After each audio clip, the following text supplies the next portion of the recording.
नमस्कार दोस्तों, आरपीएससी 2022 के सॉल्यूशन पार्ट 2 में आपका स्वागत है। इस लेक्चर में हम आगे के क्वेश्चन करेंगे, आगे के 30 क्वेश्चन करेंगे। 20 पहले वाले लेक्चर में कर चुके हैं। अगर आपने नहीं देखा है तो प्लीज़ एक बार जाके देख लें। 20 क्वेश्चन मैं वहाँ करवा चुका हूँ और 21वें क्वेश्चन से अब यहाँ स्टार्ट कर रहा हूँ। और इस क्वेश्चन में इसमें मैं 30 क्वेश्चन मैंने अपलोड किए हैं, तो 30 और हो जाएंगे तो 50 हो जाएंगे इस लेक्चर में। और कोशिश करेंगे लगभग घंटा सवा घंटा के अंदर हम इस पूरे 30 क्वेश्चन को डिटेल से अच्छे से समझेंगे। ऐसे नहीं खाना पूर्ति करेंगे, डिटेल से समझते हुए चलेंगे। ठीक है, चलिए आइए क्वेश्चन नंबर 21 पे आते हैं। क्वेश्चन नंबर 21 समझिए। क्वेश्चन नंबर 21 है कि यदि z तथा z डैश ये दो बिंदु हैं जो कि एक वृत्त के सापेक्ष प्रतिलोम बिंदु है। वृत्त के सापेक्ष प्रतिलोम बिंदु का मतलब होता है कि ये आपका वृत्त है, ठीक है। एक बिंदु अगर वृत्त के अंदर है तो केंद्र से मिलाने वाली जो रेखा है, केंद्र से मिलाने वाली जो रेखा है ये केंद्र है, और केंद्र से मिलाने वाली रेखा पर आपके दो बिंदु होंगे, एक z, एक वृत्त के अंदर होगा और एक वृत्त के बाहर होगा। और ये मान लेते हैं इन बिंदुओं का नाम है A तथा B, और ये आपका केंद्र है और त्रिज्या आपके वृत्त की है R। तो हम प्रतिलोम बिंदु उन्हें कहते हैं जिनकी केंद्र से दूरियां OA इंटू OB बराबर होती है R स्क्वायर। ठीक है, इस शर्त को जब आप एक्सप्लोर करते हैं, जब इस शर्त को खोलते हैं, आपको नवकार पब्लिकेशन की बुक के अंदर ये फॉर्मूला मिल जाएगा।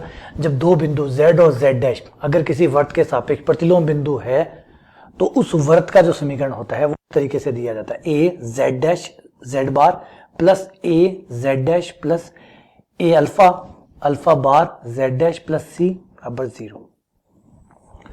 अब मुझे उम्मीद है कि आप में से किसी ने भी ये फॉर्मूला नहीं पढ़ा होगा। कोई नहीं पढ़ता ये फॉर्मूला बिना मतलब में कहाँ से डाला है, क्यों ऐसा, क्योंकि आप जब बीएससी को पढ़ाते हैं तब तो ये फॉर्मूला इंपॉर्टेंट होता है कि भाई आपको प्रतिलोम बिंदु के सापेक्ष वृत्त की स्थिति या इससे जुड़े हुए क्वेश्चन पूछता है बीएससी में, तो वहाँ ठीक होता है। लेकिन कौन इस फॉर्मूले को याद करेगा, और याद नहीं करोगे तो बनाने में आइए, ये रही शर्त, बना लीजिए अगर बन सकता है तो दोनों स्थिति में ये परेशान करता है। फिर भी पेपर ने डाला है तो डाला है, क्या करें। ठीक है, ये क्वेश्चन आपको नवकार पब्लिकेशन डॉक्टर गोखरू की बुक में मिल जाएगा। डायरेक्ट आपको इसका जो डेरिवेशन है वो मिल जाएगा, और बुक का नाम है सम्मिश्र विश्लेषण। ताकि मैं ये बता भी रहा हूँ साथ में, ताकि आप जो मैं क्वेश्चन करा रहा हूँ उसकी वैलिडिटी चेक कर सकें, वेरीफाई कर सकें कि मैं जो बता रहा हूँ वो सही है। नवकार पब्लिकेशन की बुक है कॉम्प्लेक्स एनालिसिस, बीएससी में चलती है कॉम्प्लेक्स एनालिसिस। उसकी जो लास्ट एक्सरसाइज है कन्फॉर्मल मैपिंग, अनुकोण प्रतिचित्रण, उसमें चले जाइए, चौथा या पांचवा पेज खोलेंगे तो आपको ये फॉर्मूला मिल जाएगा जहां पे वृत्त के सापेक्ष दो प्रतिलोम बिंदु के बारे में बताया गया। ठीक है, चलिए आगे बढ़ते हैं, अगले क्वेश्चन पे आते हैं। Question number 22।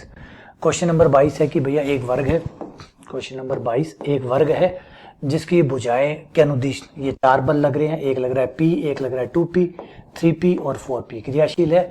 उनके परिणामी का परिणाम किसके बराबर होगा ये बता दीजिए। तो भैया वर्ग है, ठीक है, ये रहा वर्ग, वर्ग जिसकी चारों भुजाएं बराबर होती है, ये वर्ग है।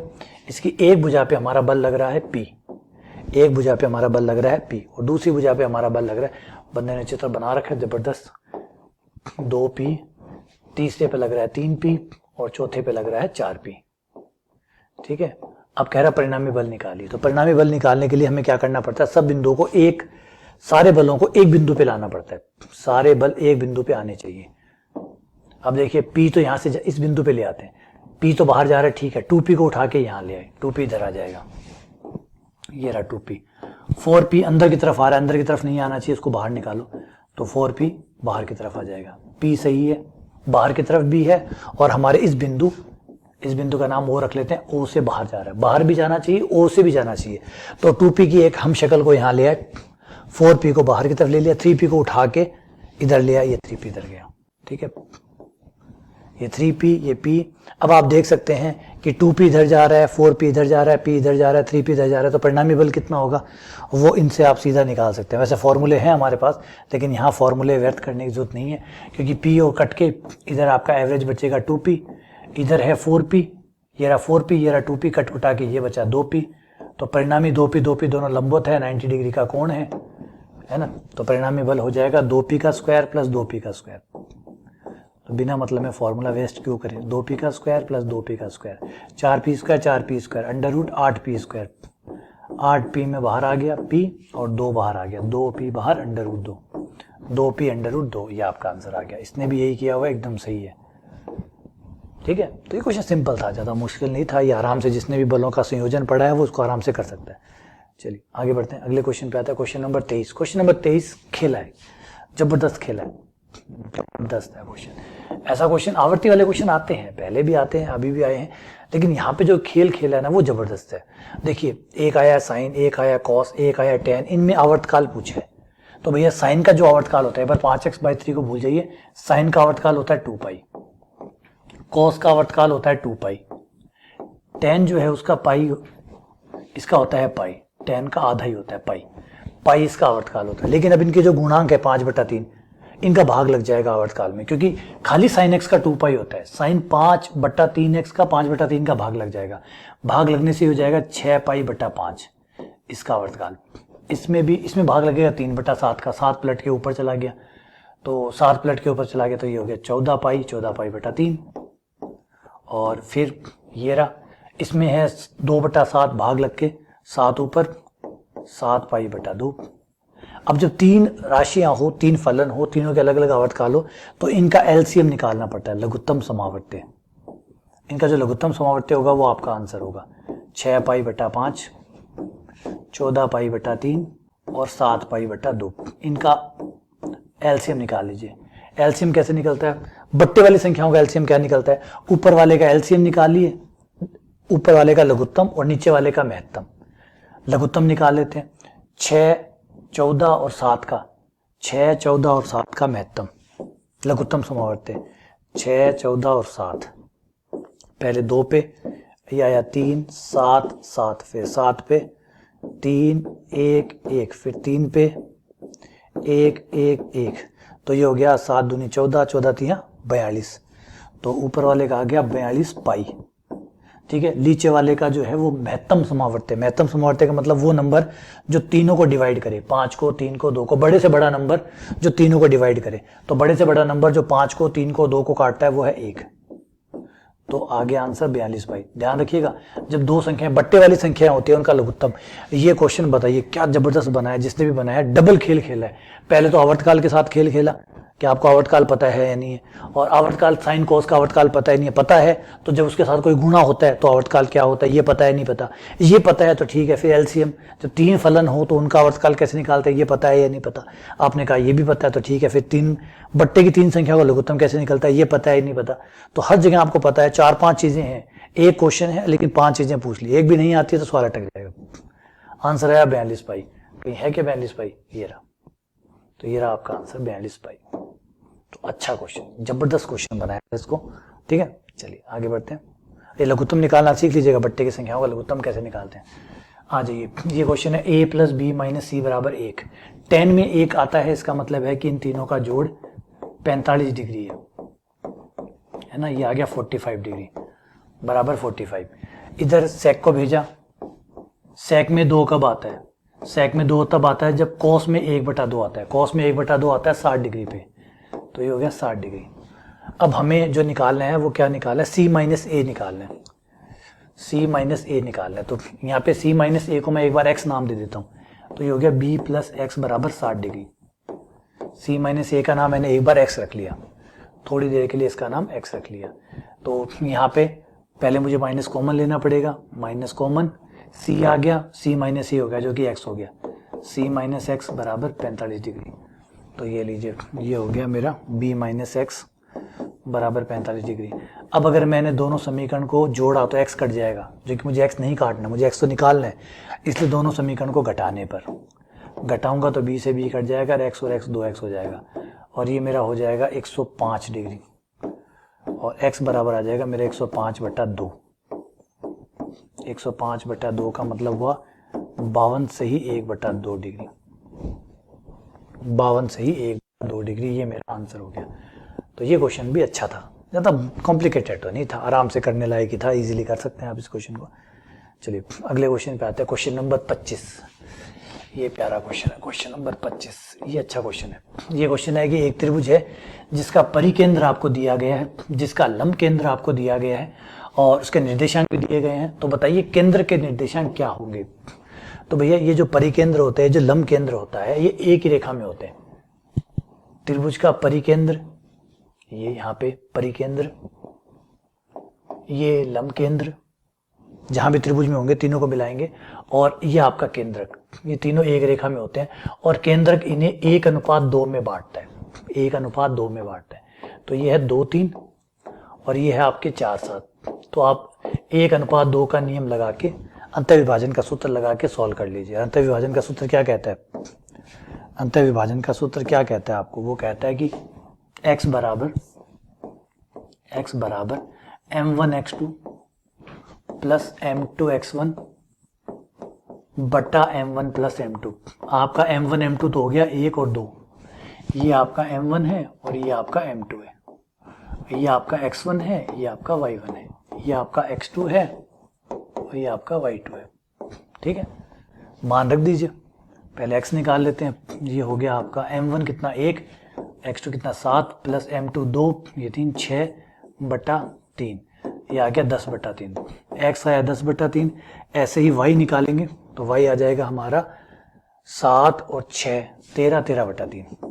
10/3 और 13/3, 10/3 और कितना, सॉरी एक बार दोबारा चेक करना पड़ेगा। ये हुआ हमारा 4 और 4 8 हुआ, सही 4 और 4 8।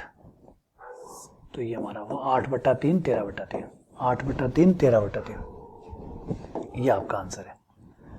ठीक है, चलिए आगे बढ़ते हैं, अगले क्वेश्चन पे आते हैं। अगला क्वेश्चन ये रहा, ये है कि भाई ये दो बिंदु है, इनको मिलाने वाली जो रेखा है वो इसको किस अनुपात में बांटेगी? ये जो समतल है इस समतल को किस अनुपात में बांटेगी? तो मान लीजिए k/1 में बांटेगी। तो ये रहा 2 1 5। जैसे इसने k माना है तो इसको साथ ही इसने जो माना है वही हम मान लेते हैं। 3 4 3 k/1 या λ/1 मान लीजिए। अब यहाँ से आप अंतःविभाजन का सूत्र लगा के x y z का मान निकाल लीजिए। अंतःविभाजन के सूत्र लगाएंगे तो x बराबर आ जाएगा आपके पास 3k + 2 बटा k + 1, y बराबर आ जाएगा 4k + 1 बटा k + 1, z बराबर 3k + 5 बटा k + 1। कई बच्चों के पास इसका शॉर्ट ट्रिक भी है, इस टाइप के सवालों की शॉर्ट ट्रिक भी होती है, आपको पता होना चाहिए, शॉर्ट ट्रिक होती है इनकी।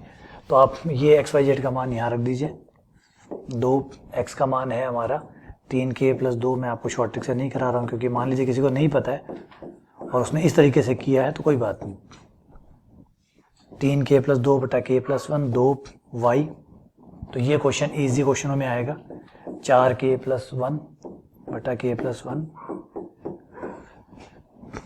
माइनस 2 3k + 5 बटा k + 1। k + 1 से गुणा कर दीजिए, k को जोड़ लीजिए, यहाँ से जोड़ेंगे तो 6 6 और 8 14, 14 में से 6 गए, 14 में से 6 गए वापस 8 के आ गए, तो 8 के ये हो गए। नियतांकों को जोड़ लीजिए 4 4 और 2 6 6 माइनस 10 माइनस के 4, ये माइनस के 4 आ गया। k + 1 उधर चला गया तो ये हो गया k + 1। ठीक है, k को इधर ले आएंगे तो ये हो गया 7k बराबर 5, k बराबर 5/7। तो अनुपात हुआ 5:7। ये आपका आंसर है 5:7। ठीक है, तो दिक्कत नहीं होगी इसमें ज़्यादा, ये तो कोई परेशान करने वाला सवाल था ही नहीं। आइए आगे बढ़ते हैं, अगले क्वेश्चन पे आते हैं। ये क्वेश्चन जो है ये एस्ट्रॉइड का है। एस्ट्रॉइड इस आकृति को कहते हैं, इस समीकरण जो होता है इस समीकरण को कहते हैं एस्ट्रॉइड।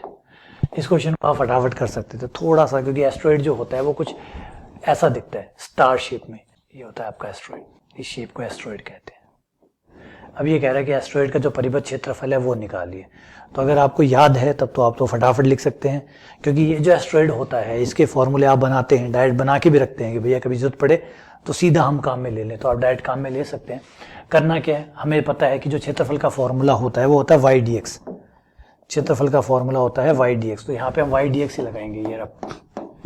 ये एरिया हम निकालने वाले हैं, हम ये वाला एरिया निकालने वाले हैं और फिर 4 गुणा करने वाले हैं। और ये एरिया कितना होगा, तो सबसे पहले यहाँ देखिए ये वाला पॉइंट, हमें t के रूप में फॉर्मूले चाहिए होंगे। इसमें देखिए y का मान 0 होता है, ये लाइन जो होगी ये लाइन y की होगी, y की होगी तो इसका मतलब x का मान 0 होगा। तो x का मान 0 रख के इस पॉइंट को निकाल लीजिए कि t का मान क्या होगा। x का मान 0 रखने पर इसका मतलब है कि cos का मान 0 होगा। cos का मान 0 तब होता है जब 90 डिग्री हो, तो इसके लिए t का मान हुआ 90 डिग्री। ऐसे ही इस पॉइंट के लिए, इस पॉइंट के लिए तो t का मान हो गया 90, यानी π/2। और इस पॉइंट के लिए ये जो पॉइंट है ये x पे, x पे इसका मतलब y का मान 0 है, तो y का मान 0 रख के इसको निकाल लीजिए। y का मान 0 रख के इसे निकाल लीजिए। y का मान 0 रखेंगे, साइन का मान 0, साइन का मान 0 तब आता है जब t 0 होता है, तो ये 0 आ गया, से t बराबर 0 आ गया। तो हमारी लिमिट हुई t बराबर π/2 से लेकर t बराबर 0 तक। तो ये हमारी लिमिट हो जाएगी 0 से लेकर π/2 से लेकर π/2 से लेकर 0 तक और y dx। ठीक है, y का मान रखिए π/2 से लेकर 0 तक, y का मान है हमारा b sin cube t into और dx रखिए, dx मतलब x का आउटलाइन करके, वो हो जाएगा -3a cos square t into sine t और dt।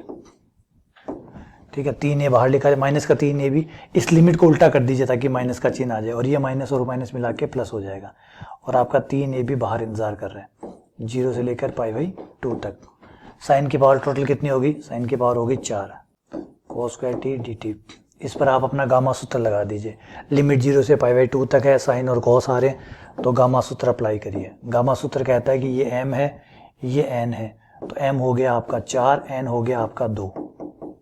ठीक है, 3a भी आपका बाहर है, सो है ही है, वो आपका सुरक्षित है। गामा m+1 बटा 2, गामा m+1 बटा 2, 4 और 1 5, 5 बटा 2 इंटू गामा n+1 बटा 2, तो 3 और 1 2, 3 बटा 2 सॉरी बटा 2 गामा m+n+2 बटा 2, तो 4 + 2 6, 6 + 2 8, 8 बटा 2 4, ये 4 हो गया।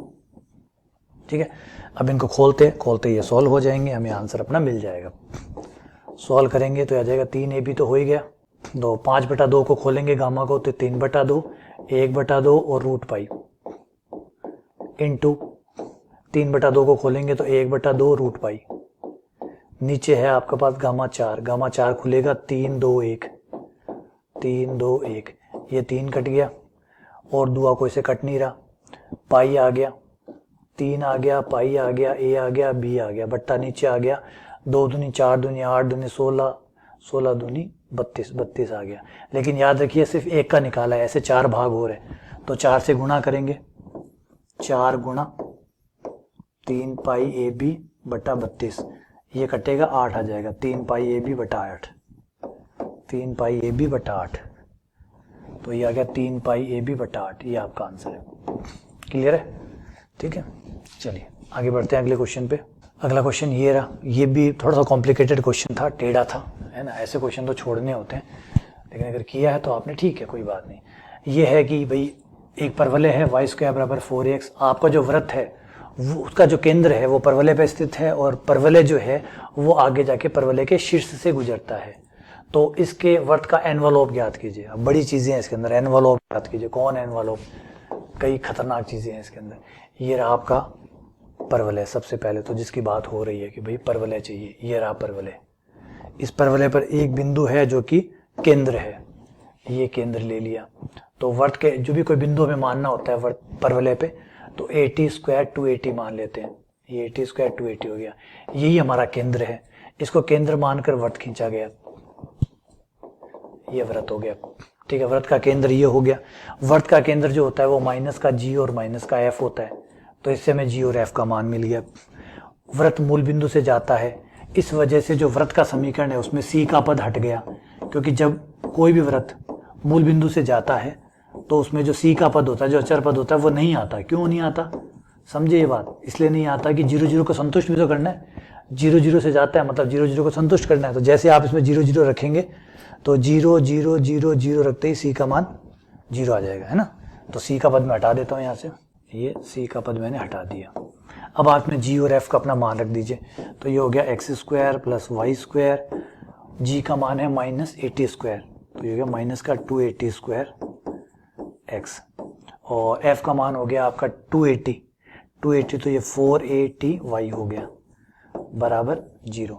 अब हमें t का विलोपन करना है, ये एक तरह से देखें तो t की द्विघात समीकरण है, और अगर द्विघात समीकरण है तो b² बराबर 4ac लगा दीजिए।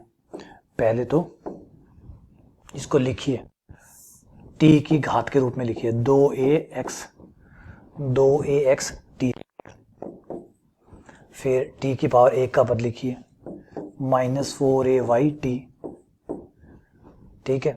फिर अचर पद को लिखिए, वैसे x और y हमारे लिए अचर है क्योंकि हम t के रूप में लिख रहे हैं समीकरण को, और एनवलप का समीकरण होता है b² बराबर 4ac, तो b² यानी ये 4ay, ये हो गया 16a² y², 16a² y², और 4a का मान 2ax, c का मान x² प्लस y², जितना कट सकता है उतना काटिए, कटेगा तो कहीं कुछ, एक तो जैसे a कटेगा, दोनों साइड से एक कट गया, 4 दूनी 8, 8 दूनी 16, ये 2 से कट गया, तो 2ay² आ गया इस तरफ, एक तो 2ay² आया, और उधर ब्रैकेट खुला, खोलना तो खोलिए वरना मत खोलिए, ये हो गया x into x² plus y², ठीक है।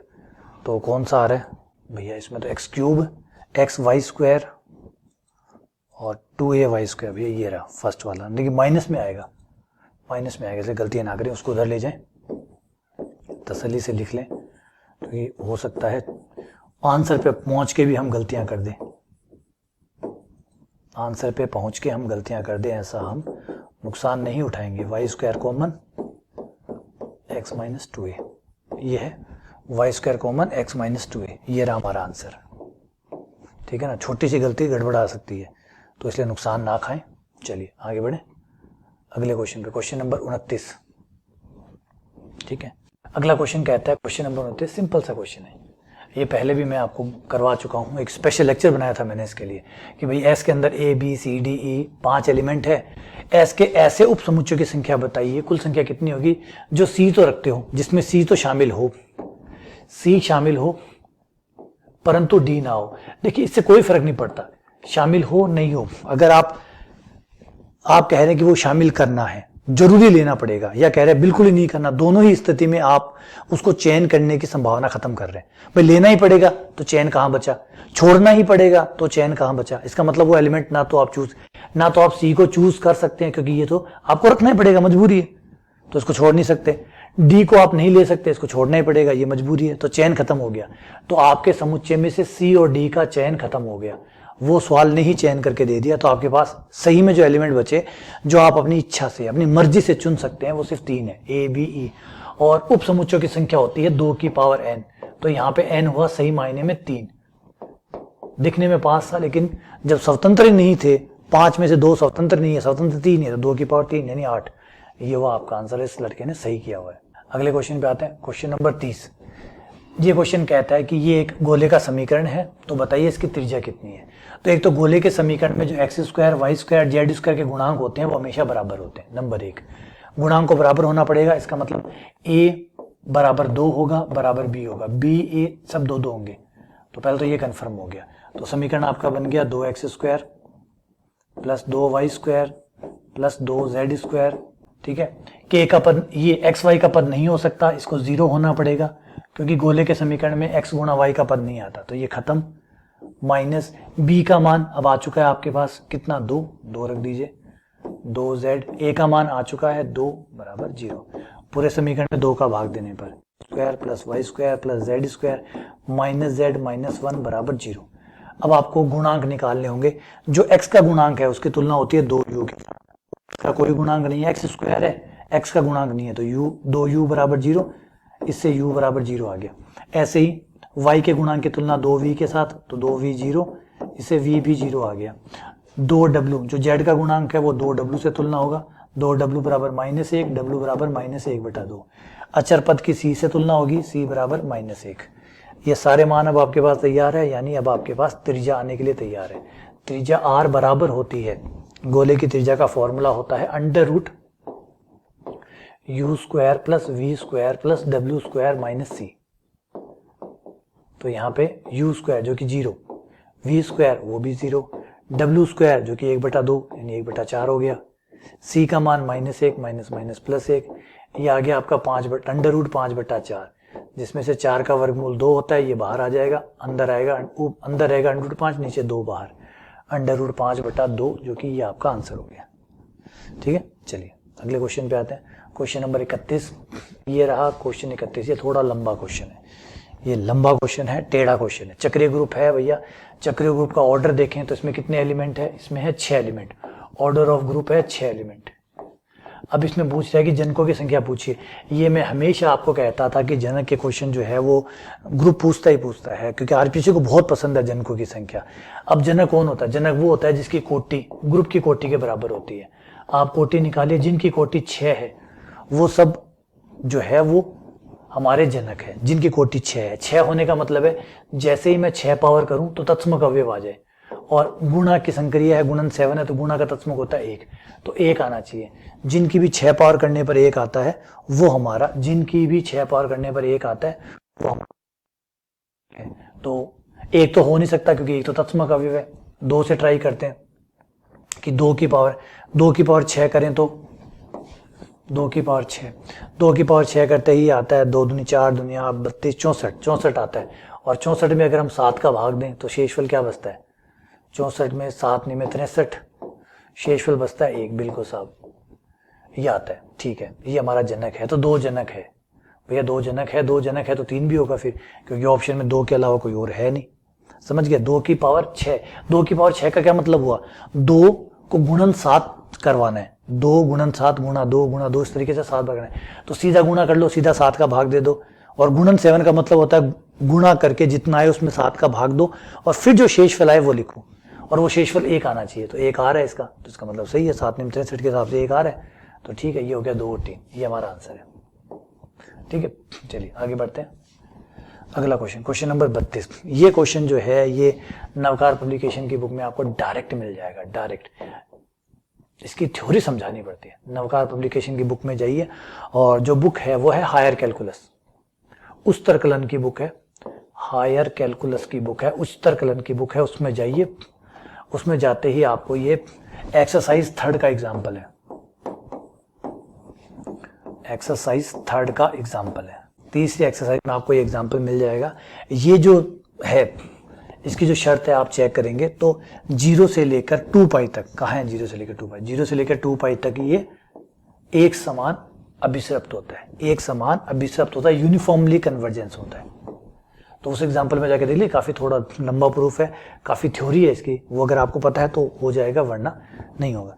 चलिए आगे बढ़ते हैं, इस पर ज्यादा टाइम वेस्ट नहीं करते, क्योंकि कई कॉलेज के क्वेश्चन ऐसे हैं जिसके लिए आपको बहुत थ्योरी समझानी पड़ेगी। तो आइए इस पे आते हैं, क्वेश्चन नंबर 33 पे। ये एक चतुर्भुज है, ABCD के भुजाओं के मध्य बिंदुओं को मिलाने पर, कि मान लीजिए कोई चतुर्भुज है, उसके आप मध्य बिंदुओं को मिला रहे हैं, और मध्य बिंदुओं को मिलाने पर आपको समचतुर्भुज प्राप्त होता है। मध्य बिंदुओं को मिलाने पर आपको समचतुर्भुज प्राप्त होता है। ये मध्य बिंदु है, इनको मिलाया आपको समचतुर्भुज। समचतुर्भुज मतलब उसकी चारों भुजाएं, लाल वाले की चारों भुजाएं बराबर है। तो ऐसा जो है वो समांतर चतुर्भुज में होता है। समांतर चतुर्भुज में ये चीज होती है। समांतर चतुर्भुज में जब आप मध्य बिंदु को मिलाते हैं तो आपको समचतुर्भुज प्राप्त होता है। और यहाँ पे ये ऑप्शन भी ठीक है, समचतुर्भुज। समचतुर्भुज में भी ऐसा होता है, समचतुर्भुज में भी ऐसा ही होता है। तो ऑप्शन दोनों ही यहाँ सही लग रहे हैं कि भैया ये भी सही है, ये भी सही है। प्लीज इसको चेक कर लीजिएगा, है ना, दोनों को चेक कर लीजिएगा। यहाँ पे है कि समांतर चतुर्भुज में होता है, और समचतुर्भुज भी तो एक प्रकार का समांतर चतुर्भुज होता है। समांतर चतुर्भुज क्या होता है? जिसके आमने सामने भुजाएं होती है, बराबर होती है। समचतुर्भुज में भी आमने सामने भुजाएं बराबर होती है, समानांतर होती है। तो समचतुर्भुज भी एक प्रकार का समांतर चतुर्भुज है। तो समांतर चतुर्भुज के लिए अगर ये बात सही है तो समचतुर्भुज के लिए सही है। तो इस वजह से यहाँ 2 ऑप्शन मिलते हैं। ठीक है, इसको फिर एक बार क्रॉस चेक जरूर करिएगा। आइए अगले क्वेश्चन पे आते हैं। ये है क्वेश्चन नंबर 34, लंबवर्तीय बेलन का समीकरण। ये थोड़ा सा टेढ़ा है, इसका जो समीकरण है वो हमें पहले लिखना पड़ेगा। तो इसका जो समीकरण है भैया उसकी जरूरत पड़ेगी आपको पहले। इसका समीकरण, लंबवर्तीय बेलन का जो समीकरण है उसकी आपको जरूरत पड़ने वाली है। वो हमारा होता है x माइनस अल्फा का square plus y minus beta का स्क्वायर। भी बताऊंगा कौन अल्फा है, कौन बीटा है, कौन गामा है। ये सवाल पहले फर्स्ट ग्रेड में भी आया था। z माइनस गामा का स्क्वायर, ठीक है, बराबर r square plus l into X minus alpha m into Y minus beta plus n into Z minus gamma बट्टा under root L square plus m square plus n square, और फिर भाई पूरे का होल स्क्वायर। इतना बड़ा formula है, इसमें से अल्फा बीटा गामा और एल एम एन कौन है? आपकी जो लाइन के समीकरण है ना, इसी में सब कुछ छुपा हुआ है। इस समीकरण में x माइनस 0 बट्टा 2, y माइनस 0 बट्टे 3, z माइनस 0 बट्टे 6, ये आपके एल एम एन हो जाएंगे। अब ये आपके अल्फा बीटा गामा हो गए। ये हो गया आपका अल्फा, ये आपका बीटा, और ये आपका गामा, और ये आपका एल, ये आपका एम, और ये आपका एन। अब यहाँ पे रख दीजिए। तो अल्फा बीटा गामा 0 है, चलो इससे तो बचे। तो X square plus Y square plus Z square, इतना कम हुआ जितना ही ठीक है। आर त्रिज्या है जो कि 5 बताई गई है, तो ये 5 का हो गया 25 प्लस स्क्वायर खोलने में बहुत जोर आने वाला है। एल कितना है? एल है 2 3 6। अल्फा बीटा गामा 0 है, तो ये हो गया 2x plus 3y plus 6z बटा L square plus M square plus N square, ये हो गया 36 और 49 का 7, ये 7 का होल स्क्वायर। अब पूरे समीकरण को ये हो जाएगा 49 से गुणा ही कर दीजिए, सीधा 49 से गुणा करते ही 49 X square, 49 Y square, 49 Z square, 49 Z square. ये नवकार पब्लिकेशन का सवाल है, आप पीछे जाके एमसीक्यू में जाएंगे, ये मिल जाएगा आपको। एमसीक्यू में जाते ही आपको ये क्वेश्चन मिल जाएगा, मैंने करवाया हुआ है जब मैंने बेलन पढ़ाया था। प्लस ये हो जाएगा 2 दूनी 6 12 XY प्लस 18 दूनी 36 YZ प्लस 6 दूनी 12 दूनी 24 XZ। अब एक्स स्क्वायर को धर लीजिए, 4x स्क्वायर 49 में से 4 गया 44 एक्स स्क्वायर भैया, अच्छा 49 में से 4 गया 45 एक्स स्क्वायर, 45 एक्स स्क्वायर वाला भैया आंसर है। तो ये गलत है, जो गलत है उनको तो निपटाइए पहले। ये गलत है, 45 वाला है। अब वाई स्क्वायर पे आ जाते हैं। वाई स्क्वायर है 49 वाई स्क्वायर में से 9 वाई स्क्वायर गए 40 वाई स्क्वायर बैठ रहा है, दोनों में बैठ रहा है, ठीक है, यहाँ तक भी ठीक है। 13 जेड स्क्वायर ये भी बैठेगा। एक्स वाई का हिसाब देख लीजिए, 12 एक्स वाई माइनस का आएगा, 12 एक्स वाई, क्योंकि इधर आके 12 एक्स वाई माइनस का आएगा, इसलिए ये आंसर है, ये आंसर नहीं है, ये कट गया, ठीक है। आगे जाके एक्स वाई पे जाके रेस हार गया बंदा। चलिए आगे बढ़े, अगले क्वेश्चन पे है, क्वेश्चन नंबर 35। क्वेश्चन नंबर 35 जो है, यदि एक बल F 2 घटकों में वियोजित किया जाता है, बल F को आप 2 घटकों में बांट रहे हैं, नाम दे देते हैं अल्फा तथा बीटा। ये आपका बल F है, F को हम 2 भागों में बांट रहे हैं,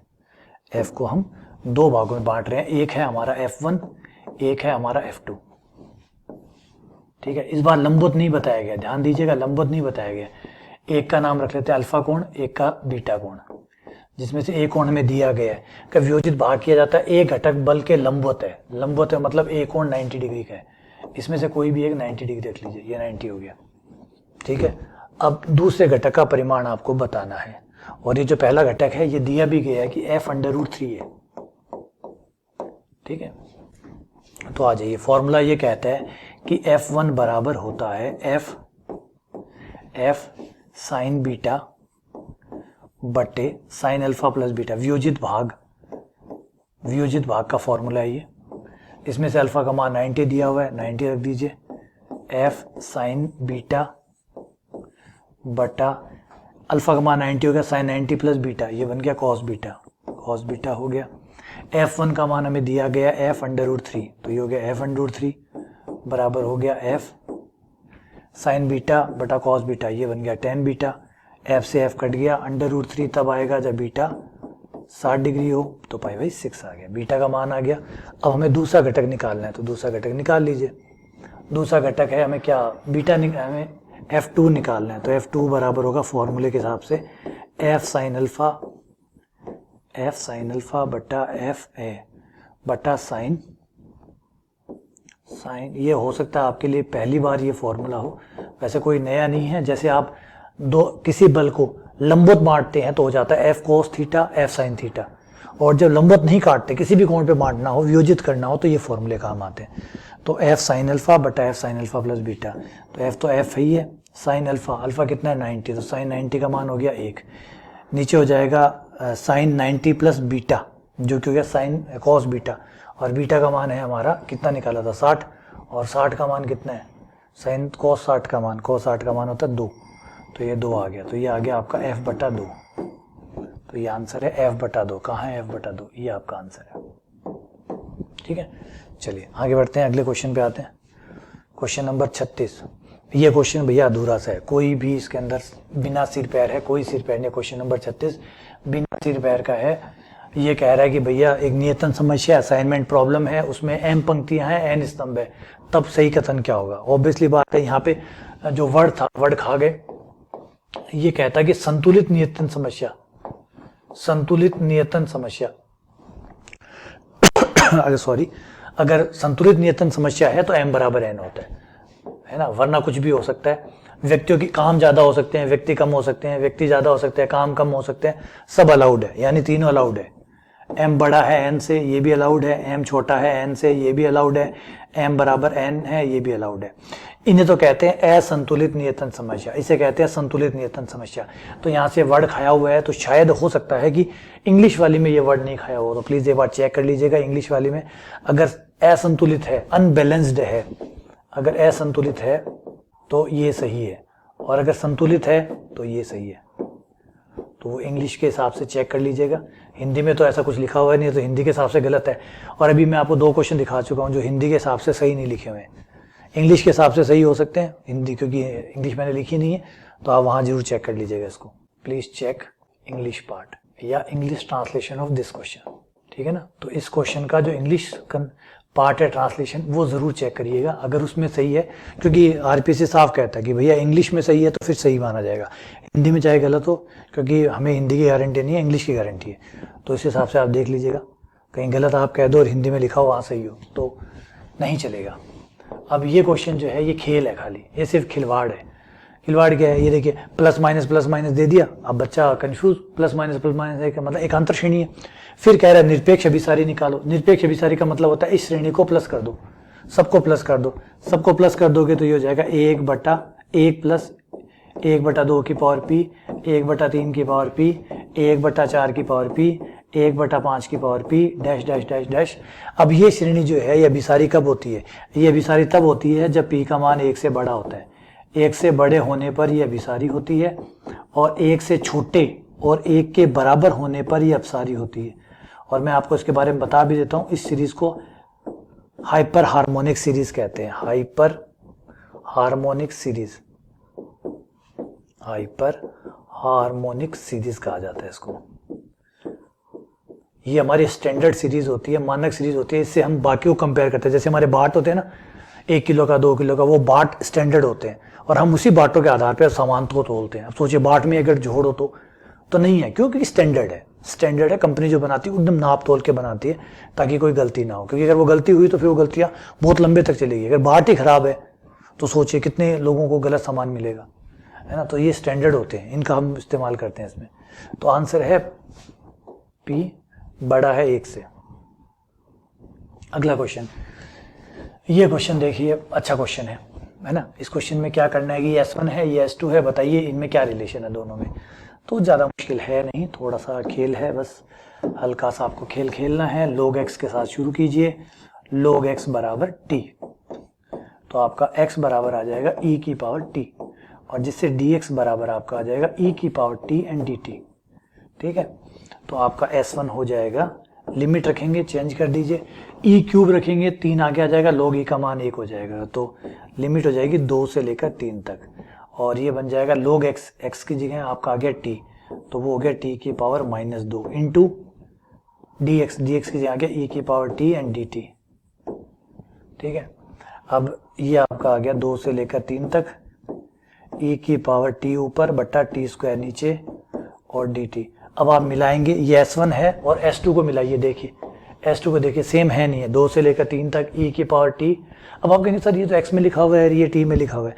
बेटा लिमिट वाले जो समाकलन होते हैं उनमें कोई फर्क नहीं पड़ता कि x में लिखा हुआ है, t में लिखा हुआ है। समाकलन करने के बाद ना तो x बचने वाला है ना t बचने वाला है, तो वो किस रूप में लिखे हुए इससे इंपॉर्टेंट नहीं होता। सवाल एक जैसा होना चाहिए, लिमिट एक जैसी होनी चाहिए, फिर बराबर है, इसका मतलब दोनों बराबर आ रहे हैं। तो S1 बराबर है S2, सिर्फ दिखने में ही अलग अलग थे, समाकलन के हिसाब से दोनों बराबर है। तो S1 बराबर है S2। 4 आपका इसमें सही रहेगा। चलिए आगे बढ़ते हैं, अगले क्वेश्चन पे आते हैं। Question number 39। ये क्वेश्चन मुझे अच्छा लगा था क्योंकि इसमें अच्छा घुमाया था। पी ए दिया है, पी बी दिया है, पी ए इंटरसेक्शन बी दिया है, पी ए नहीं इंटरसेक्शन पी बी नहीं पूछे है। मतलब ये जो प्रायिकता पूछी है ये आपसे पूछी है पी ए नहीं पी बी नहीं, सह प्रतिबंध प्रायिकता जो है कंडीशनल प्रोबेबिलिटी वो पूछी है। फॉर्मूला तो ये कहता है कि भैया पी ए नहीं इंटरसेक्शन बी नहीं निकालिए बटा पी बी नहीं निकालिए। यहाँ पे हम जो है वो डी मॉर्गन थ्योरम अप्लाई करेंगे। तो डी मॉर्गन थ्योरम के अनुसार पी ए नहीं इंटरसेक्शन बी नहीं को हम लिख सकते हैं पी ए यूनियन बी दोनों का नहीं बटा पी बी नहीं, और नहीं होने की प्रायिकता होती है 1 माइनस होने की प्रायिकता पी ए यूनियन बी बटा पी बी नहीं मतलब 1 माइनस बी के होने की प्रायिकता। ए यूनियन बी की प्रायिकता का फॉर्मूला वो वहां पे लगा दीजिए 1 minus P A plus P B, P A plus P B minus P A intersection B बटा 1 माइनस पी बी। मान रख दीजिए 1 माइनस पी ए कितना है 3/8, पी बी कितना है 2, पी ए इंटरसेक्शन बी कितना है 1/4 बटा बटे 1 माइनस पी बी कितना है पी बी है हमारा 1/2।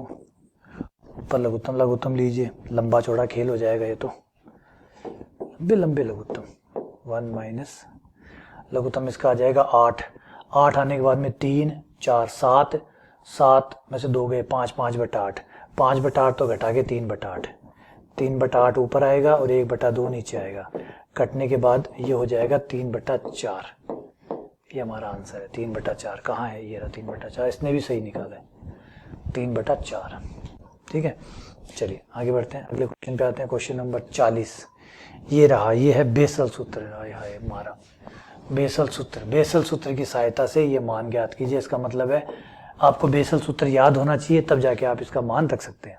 तो इस क्वेश्चन में देखिए बेसल का सूत्र तो है लंबा चौड़ा, अगर आप जाना चाहते हैं तो आप जाइए भाई, काफी लंबा चौड़ा फॉर्मूला है वाई यू बराबर y0 प्लस y1 बटे 2 plus u minus 1/2 delta y0, और उसके बाद में आपका फिर लंबा चौड़ा u माइनस 1 बटा फैक्टोरियल 2 और delta square y minus 1 plus delta square y0 बटे 2, और ये लगातार आपका चलता रहेगा। अगर आपकी शुरुआत की कुछ पदों से निकालें, देखिए कैलकुलेटर से निकाल लीजिए, एग्जैक्ट आंसर कैलकुलेट कर लीजिएगा। मैं एक बार रफ आइडिया जो है वो आपको बता देता हूँ कि भैया y0 y1 कौन होंगे जिसका आप मान निकाल रहे हैं उसके बीच वाले। तो आप मान निकाल रहे हैं 25 का, 25 निकाल रहे हैं 25 28 और 32 के बीच में आएगा, या सॉरी 24 और 28 के बीच में आएगा। 24 पे है आपका 32 और इस पे है आपका 35। तो पहले वाले पद से मैं यहाँ से निकालूं तो मेरा बनता है 32 प्लस 35, 32 प्लस 35 बटा 2, जो कि हो जाएगा मेरा लगभग 67/2, और 67/2 हो जाएगा 33.5। तो 33.5 तो आएगा ही आएगा, इससे आगे जा सकता है क्योंकि आगे पद और भी है। तो ये जो है ये मान को थोड़ा और जुड़ाएंगे तो मान और जुड़ जाएगा, है ना।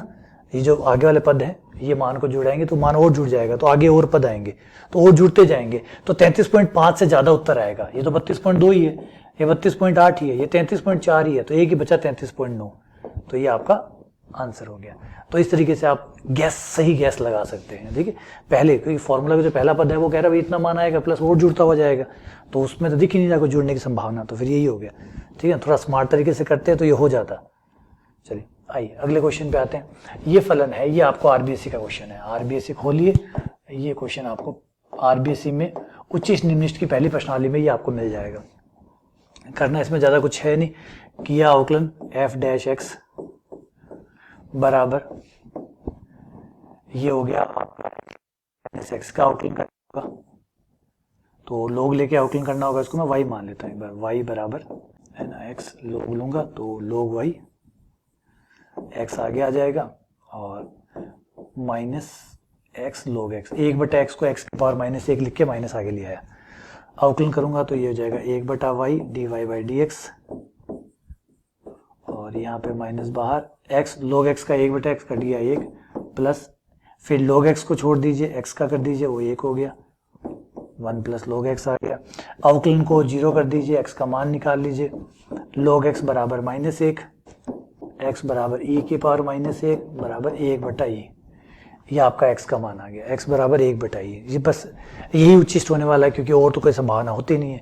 तो सीधा आपका मैक्सिमम जो मान है वो निकाल लीजिए, मैक्सिमम ऑफ y बराबर x की जगह 1/e रखने पर, तो e ऊपर की पावर 1/e, ये आंसर हो गया, e की पावर 1/e, e की पावर 1/e, ये आपका आंसर हो गया। ठीक है, चलिए आगे बढ़ते हैं, अगले क्वेश्चन पे आते हैं। क्वेश्चन नंबर 42, ये रहा, ये रिपीट क्वेश्चन है, ये रिपीट क्वेश्चन है, ये आरपीएससी रिपीटर है, ये रिपीट हुआ है। आरपीएससी में पहले भी आया हुआ है, जो मैंने सॉल्यूशन कराए हैं आरपीएससी के, उनमें आप देख सकते हैं इस क्वेश्चन को। इस क्वेश्चन में पूछा कि भाई जी की एसटी क्या है। एसटी का मतलब है जो तत्समक अवयव देगा वो एसटी होगा। तो तत्समक अवयव C0 है, C0 गुणा है, और गुणा का तत्समक अवयव होता है 1, यानी जो हमें 1 देगा वो आंसर में चाहिए। तो e की पावर आयटा x बराबर चाहिए हमें 1, कि ये 1 कब देगा। और 1 जो है उसको हम लिख सकते हैं e की पावर आयटा x, e को हम लिख सकते हैं e की पावर आयटा 2k पाई। k कोई भी पूर्णांक हो सकता है, k बिलोंग्स टू पूर्णांक z। तो हमारा x बराबर आ गया 2k पाई, जहाँ k कोई भी पूर्णांक हो सकता है। तो आंसर है 0, 2 पाई प्लस -4 पाई, ये सारा आ गया, ये सारा इसमें शामिल हो जाएगा। ठीक है ना, छोटा क्वेश्चन पहले रिपीट है, ये आप जाके आरपीएससी वाले क्वेश्चन में मेरे देख सकते हैं, मैंने जो ग्रुप 3 के क्वेश्चन सॉल्व कराए उसमें ये आया हुआ है पहले क्वेश्चन, दोबारा रिपीट हो गया। अब तक हमारे पास लगभग 3 से 4 क्वेश्चन रिपीट हो चुके हैं आरपीएससी के। मैंने कहा था आरपीएससी के क्वेश्चन खुद ही रिपीट करती है, वो भी किए। तो ये क्वेश्चन आ गया, क्वेश्चन नंबर 43। इस क्वेश्चन में है कि भैया ये चकती है, W समतल में इसका प्रतिबिंब इसके सापेक्ष निकालना है, तो कौन सा आंसर होगा। तो आपको करना क्या है, W की जगह ये जो ऑप्शन दी है ये रख लीजिए। अगर W की जगह मान रखने पर आपका ये वाले आ जाती है, या यहाँ पे Z का मान W के पदों में रखने पर ये आ जाती है, इससे ये आ जाए या इससे ये आ जाए, तो वो आंसर सही है। तो यहाँ आप देख सकते हैं सीधा सा कि भाई ये रहा, ठीक है। इसमें ले जाके अगर हम, तो हमारा आंसर आ रहा है, W की जगह रख दिया 2, Z-1 less than equals to 2, दोनों साइड 2 का भाग देने पर Z-1 less than equals to 1, ये लीजिए, ये आ रहा है इसका मतलब ये सही है। इसको आप ऑप्शन से फटाफट कर सकते हैं। ये होगा क्या, ये पूछ रहे हैं कि इसके अंतर्गत इसका रूपांतरण क्या होगा। इसका मतलब ये जो आंसर है ये रूपांतरण है, इन्हें वापस रखेंगे तो इससे ये बन जाएगा, इससे ये बन जाएगा। अब इससे ये बनाओगे तो Z का मान निकाल लीजिए, यहाँ से Z का मान निकाल लीजिए और ये यहाँ रख दीजिए, ये आ जाएगा। और W का मान रखेंगे तो ये आना चाहिए, तो इससे आपका आंसर पता चल जाएगा। तो ये आपका आंसर है, ठीक है। चलिए अगले क्वेश्चन पे आते हैं। क्वेश्चन नंबर 44, जनित ठोस का आयतन ज्ञात कीजिए। ये क्वेश्चन जो था इस बार थोड़ा सा घुमा के चलाया है कि इसमें क्या की कि वाई एक्स के सापेक्ष, यानी आपके दिग्वर्त को एक्स एक्स के सापेक्ष नहीं घुमाया है, बल्कि वाई एक्स के सापेक्ष घुमाया है ना। देखिए इस बार आरपीएससी ने बड़े दिमाग से खेला है, बहुत ही दिमाग से खेला। क्वेश्चनों को रटने नहीं दिया, कोई रट के बैठे ना, उनको नहीं रटने दिया कि रटोगे कैसे, रटने नहीं दिया। हमेशा क्या होता है, एक्स एक्स के परितः घुमाता है। इस बार इसने कहा नहीं हम एक्स एक्स के परितः मत घुमाओ, इस बार घुमाओ आप वाई एक्स के परितः। तो वाई एक्स के परितः घुमाएंगे तो जो हमारा फॉर्मूला है वो चेंज हो जाएगा, पाई एक्स स्क्वायर डी वाई, पाई एक्स स्क्वायर डी वाई, ठीक है। और आपकी लिमिट हो जाएगी यहाँ से शुरू कीजिए, ये रहा एक्स, ये वाई की लिमिट आ जाएगी आपकी वाई बराबर 0 से लेकर वाई बराबर b तक। दिग्वर्त में वाई बराबर 0 से वाई बराबर b तक हो जाती है। तो ये वाई बराबर 0 से लेकर वाई, और अगर आपको पहले वाला x के सापेक्ष आयतन का फॉर्मूला याद है तो उसमें a और b को इंटरचेंज कर दीजिए, तो उससे भी आंसर आ जाएगा। लेकिन शर्त ये है कि आपको पहले वाला याद हो तो, ठीक है। पाई आपका बाहर आ जाएगा, x का मान आपको समीकरण दे देगी, यहाँ से x का मान निकाल लीजिए, एक्स स्क्वायर, ये आपका a स्क्वायर यहाँ आ गया, ये आ गया b square minus Y square बट्टा बी स्क्वायर। ये मान यहाँ रख दीजिए, a स्क्वायर बट्टा बी स्क्वायर नियतांक है, वो तो बाहर आ गया समाकलन से। समाकलन के अंदर बचा सिर्फ B square minus Y square और डी वाई, लिमिट 0 से लेकर b तक।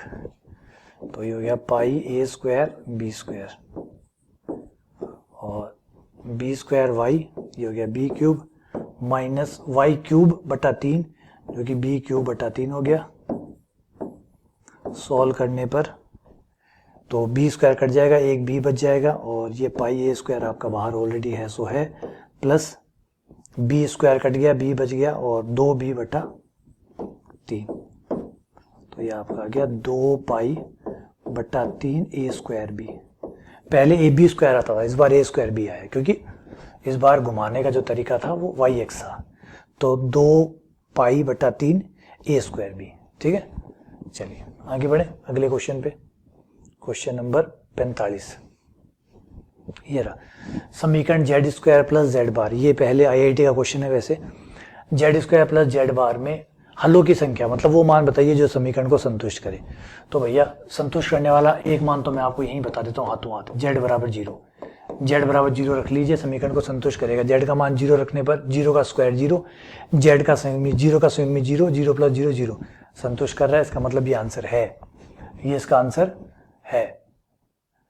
अच्छा पक्का मिल गया, और भी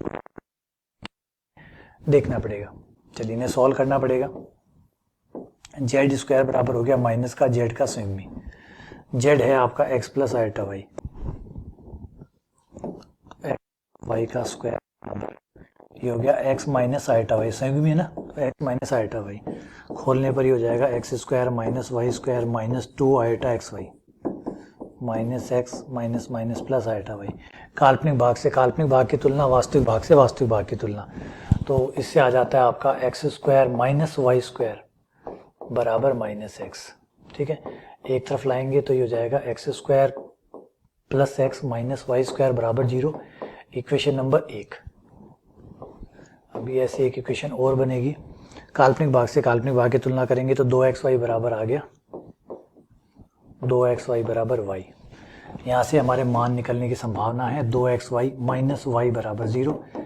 इसमें से y आ गया कॉमन, 2x माइनस 1 बराबर 0। इससे एक मान आ गया y बराबर 0 और दूसरा मान आ गया x बराबर 1/2। जब हम y का मान 0 रखते हैं, y का मान 0 यहाँ पे रखने पर x के दो मान आएंगे, एक आएगा x बराबर 0 और एक आएगा x बराबर -1। तो यानी ये दो आंसर यहाँ पे बन गए हमारे, दो तो ये पक्के बन गए यहाँ पे। एक तो बन गया 0 0 0 प्लस 0 आइटा और एक बन गया -1 प्लस 0 आइटा, और बाकी x बराबर 1/2 अगर हम यहाँ रखें तो 1/2 का स्क्वायर 1/4 प्लस 1/2 3/4, y बराबर आ जाएगा प्लस माइनस 3/4 का हो जाएगा प्लस माइनस √3/2। तो ये भी दो आंसर हो गए, 1/2 प्लस माइनस आयोटा √3/2। भैया कुल मिला के हमारे पास 4 आंसर बनते हैं। तो ये हमारे 4 आंसर। ठीक है, ये थोड़ा सा ट्रिकी था, है ना, थोड़ा सा ट्रिकी था, ज़्यादा तो नहीं था, आराम से किया जा सकता है इसको। चलिए आगे बढ़ते हैं अगले क्वेश्चन पे। क्वेश्चन नंबर 46, ये ग्रुप का क्वेश्चन है, यहाँ तो जम के खेला बंदा। फाई ए जो है वो जी से जी के बीच में समूह समकारिता है और के उसकी अष्टी है, फाई ए बराबर फाई बी है। अगर फाई ए बराबर फाई बी है तो दोनों तरफ फाई बी इनवर्स से संक्रिया करवाने पर, फाई बी इनवर्स से संक्रिया करवाने पर, फाई बी इनवर्स से दोनों तरफ संक्रिया करवा दी। इस तरफ संक्रिया करवाते बन गया तत्समक अवयव ई डैश, जी डैश का तत्समक अवयव ई डैश। और समकारिता के जो नियम है उसके अनुसार अवयव का फाई लेकर जो समकारिता है वो लेके इन्वर्स निकालिए या सीधा अवयव का इन्वर्स निकाल लीजिए, एक ही बात है। तो फाई ए ये हो गया फाई बी इन्वर्स बराबर आपका आ गया ए। ठीक है, समकारिता के नियम की शर्त लगाएंगे यहाँ पे तो ये आ जाएगा हमारा A B inverse, A B inverse बराबर ई डैश, ई डैश है भैया ई डैश। और फाई का मान अगर किसी बिंदु पर ई डैश आता है, इसका मतलब वो बिंदु जो है वो अष्टी के अंदर शामिल है। तो ए बी इन्वर्स किसका सदस्य हुआ, के का। तो शर्त ये है कि ए बी इन्वर्स के का सदस्य है, मतलब अष्टी का सदस्य है। ये हमारा आंसर हो गया। चलिए आगे बढ़ते हैं, अगले क्वेश्चन पे आता है क्वेश्चन नंबर 47। इस पे आते हैं, ए एन बराबर 1/n 1, n का मान रखना है, अपरिमित संवर्त समुच्चय हो तो इनका यूनियन निकालिए। तो देखिए जब n का मान आप 1 रखेंगे तो ये आएगा 1 से लेकर 1 तक। जब आप 1 रखेंगे तो ये आएगा 1 से लेकर, n का मान 1 रखेंगे तो 1 से लेकर 1 तक, 1 से लेकर 1 तक मतलब खुद ही आ गया, पॉइंट ही आ गया एक। ये हमारा A1 समुच्चय आया। फिर n का मान 2 रखेंगे तो ये आएगा 1/2 से लेकर 1 तक। तो 1/2 से लेकर 1 तक ये 1 है और यहाँ मान लेते हैं 1/2 है। तो 1 से लेकर 1/2 तक ये हमारा समुच्चय हुआ A2। A3 आएगा हमारा 1/3 से लेकर 1 तक, ये 1/3, ये हमारा A3, ठीक है। और इस तरीके से अगर हम बढ़ते जाएं dash dash dash dash, n का मान अनंत रखें तो अनंत रखने पर 1/अनंत आ जाएगा 0, 0 शामिल नहीं होगा, 0 शामिल नहीं होगा, क्योंकि 0 कभी नहीं आएगा, क्योंकि 0 इसलिए नहीं आएगा क्योंकि अनंत कभी नहीं आएगा, अनंत कभी नहीं आएगा तो 0 नहीं आएगा।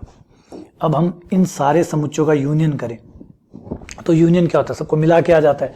तो इस वाले समुच्चय में ये सारे समुच्चय हैं, तो इन सब का अगर मैं यूनियन करूं, यूनियन ऑफ an करूं सबका, n बराबर 1 से लेकर अनंत तक, तो ये जो लास्ट वाला समुच्चय है यही आ जाएगा, जिसमें 0 नहीं होगा लेकिन 1 होगा, 1 पे बड़ा ब्रैकेट, 0 पे छोटा ब्रैकेट, तो ये हो गया 0 से लेकर 1 तक। ये आपका आंसर है।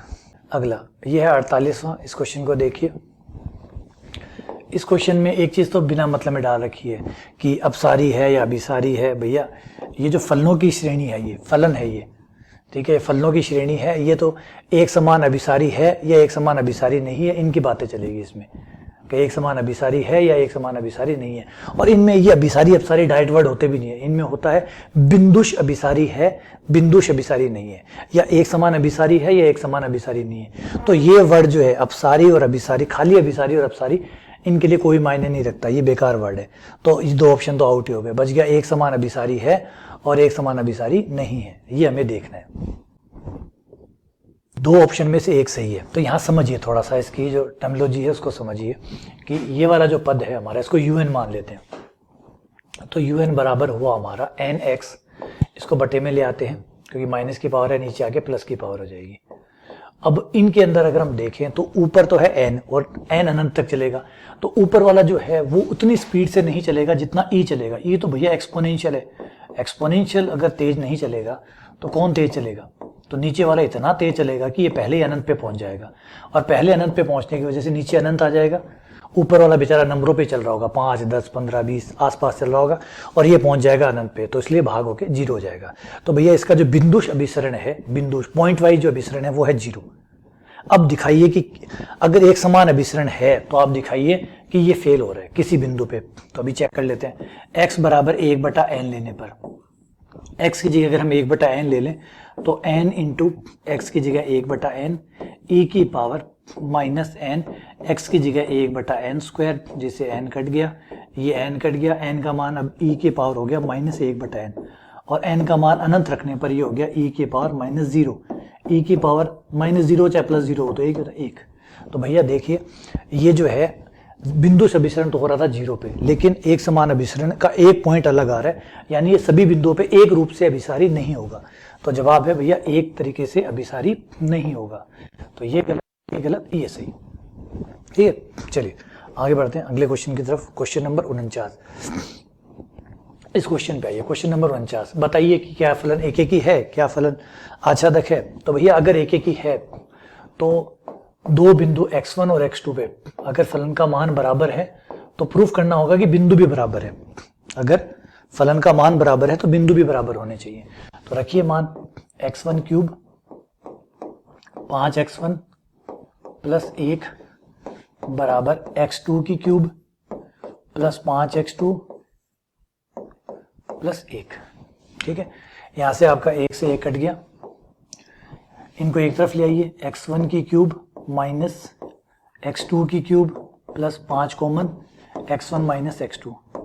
पूरे सवाल में से x1 माइनस x2 कॉमन आ रहा है, तो x1 माइनस x2 कॉमन लेने पर जैसे ही कॉमन लिया अंदर बचेगा x1 का स्क्वायर प्लस x2 का square plus x1 x2 plus 5 बराबर 0। अगर हम इस पद को इधर भेजें तो हमारे पास बचता है x1 बराबर x2, जो कि दर्शाता है कि फलन जो है वो एक ही है। ठीक है, दूसरा है हम इसका अवकलन कर लेते हैं। ठीक है, अगर हम इसका अवकलन करते हैं तो अवकलन आता है f डैश x, अवकलन इसका आ रहा है 3x स्क्वायर प्लस 5, जो कि दर्शाता है कि इसका अवकलन x के हर मान के लिए धनात्मक ही आएगा, x के हर मान के लिए धनात्मक आएगा। इसका मतलब है कि ये फलन जो है वो एक समान वर्धमान है, मतलब कभी नहीं रुकेगा, और जो फलन कभी नहीं रुकता वो हमेशा हमेशा एकेकी एवं आच्छादक दोनों होता है। तो ये फलन एकेकी और आच्छादक दोनों है, ऑप्शन एकेकी और आच्छादक दोनों है। और आच्छादक को आप दूसरे तरीके से भी चेक कर सकते हैं, कोई इश्यू नहीं है, दूसरे तरीके से भी आच्छादक को चेक कर सकते हैं, ऐसे भी आप आउटलाइन की सहायता से भी चेक कर सकते हैं। ठीक है, चलिए आगे बढ़े। लास्ट क्वेश्चन है इसका, एक बार यहाँ ब्रेक दूंगा, 50 क्वेश्चन हो गए हैं। एक्स की पावर ए की पावर एक्स, ये क्वेश्चन देख कर किसको लगता है कि ये बीटा गामा फलन का क्वेश्चन है, ये जो है ये बीटा गामा फंक्शन का क्वेश्चन है। इतना तरीके से क्वेश्चन को बनाया है कि बच्चा पहचान ही ना सके कि ये बीटा गामा फंक्शन का क्वेश्चन है। ठीक है, बीटा गामा फंक्शन का कैसे है देखिए, भी दिखाता हूं आपको।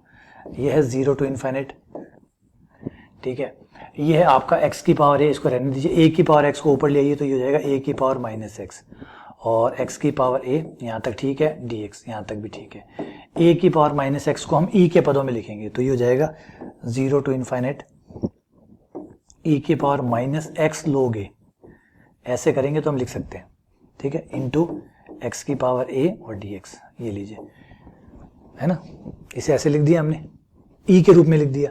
अब ये देखिए, ये है बीटा गामा फलन, एक हमारा जो है गामा फलन बन गया, और गामा फलन के हिसाब से ये जो है ये हमारा हो गया a, और इसकी तुलना होगी n-1 के साथ, n-1 बराबर है a, जिससे हमारा n आ गया a+1, और ये जो है मानक समाकलन है, और मानक समाकलन का आंसर होता है गामा n बटा a की पावर n, और a जो है वो हमारा ये a है, ये है a, ठीक है, मैं a डैश नाम दे देता हूँ ताकि मिक्स ना हो, a डैश, तो a डैश हमारा log a हुआ, और n जो है वो a+1 हुआ, तो गामा है ये, सॉरी अंडरूट जैसा ना लगे, a+1 बटा log a की पावर n, और n कौन है, a+1, तो log a की पावर a+1, तो गामा a+1 log a की पावर a+1, ये हमारा आंसर हो गया। तो फाइनली 50 क्वेश्चन अभी हमने पूरे कर दिए हैं। मैं यहाँ पे थोड़ा सा मैं भी सांस लेना चाहूँगा, ब्रेक देना चाहूँगा। हाँ, लंबा पहले 20 का एक सेक्शन निकाला था, फिर 30 का एक सेक्शन और निकाला है। अब थोड़ा सा सांस वूस लेके पानी वानी पी के फ्रेश होके वापस आते हैं, दोबारा से हम और नए 30 क्वेश्चन 25 क्वेश्चन जो लगे फिर उनको करते हैं। सब थोड़ा थोड़ा टुकड़ों में हम भी सांस लेते लेते ही करवाऊँ और समझाते हुए चलूँ, ऐसा ना हो कि बस राहत ही काटूँ कि भैया ए सही है बी सही है ना, समझाऊँ भी, आपको पता भी चले कि गलत है तो क्यों गलत है, सही है तो क्यों गलत है, पूरा क्लियर हो आपको, है ना। ठीक है, चलिए बहुत बहुत धन्यवाद, शुक्रिया।